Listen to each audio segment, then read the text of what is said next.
Can something created artistically still be good after knowing controversial things that the artist has done? I got the idea for this video after listening to the song Drain the Blood by Silverstein. Well, it's not directly related to this song, but it got me thinking about separating the art from the artist. Think about a song you once loved but don't listen to anymore. The song didn't change, but something the artist did changed the way that you hear it. It's not the music, it's not the context.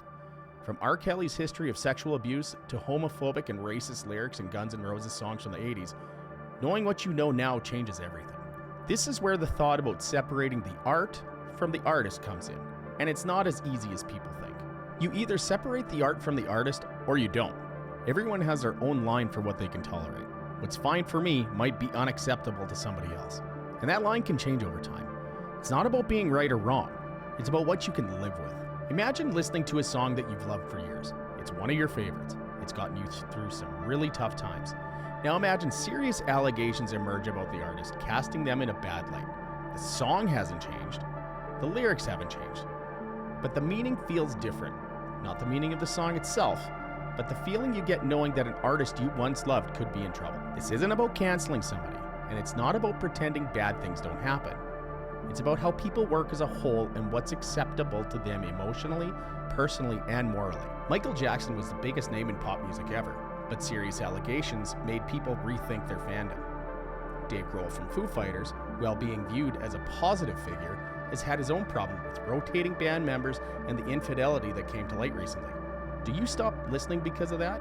Jacob Hogard, the former singer from Canadian band Headley, was found guilty of sexual assault and got 5 years in prison. For a lot of people, that makes it hard to listen to his music the same way. Some fans might still enjoy the old songs, but knowing what he did changes how you hear them. It's a clear example of why the story behind an artist can really affect how you feel about their music. Randy Blythe, Lamb of God singer, was arrested in the Czech Republic after a fan died at his show. Charged with manslaughter, he was later acquitted, but does an acquittal really erase what happened? Separating the art from the artist is a personal choice. Some songs or bands we love come with stories that are pretty hard to ignore, while others feel completely separate from the person behind them. There's no one-size-fits-all answer. It's about being honest with yourself about where your line is. Music can still be powerful, inspiring, and comforting, even when the people who made it are complicated or flawed. And sometimes, just understanding the context changes how we experience it.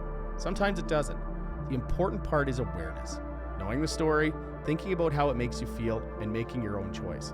That's what being a fan in the real world really means. People have said once the art leaves the artist, it no longer belongs to them. The idea is that after art is shared, the artist's intention or personal life no longer fully define how the audience experiences it.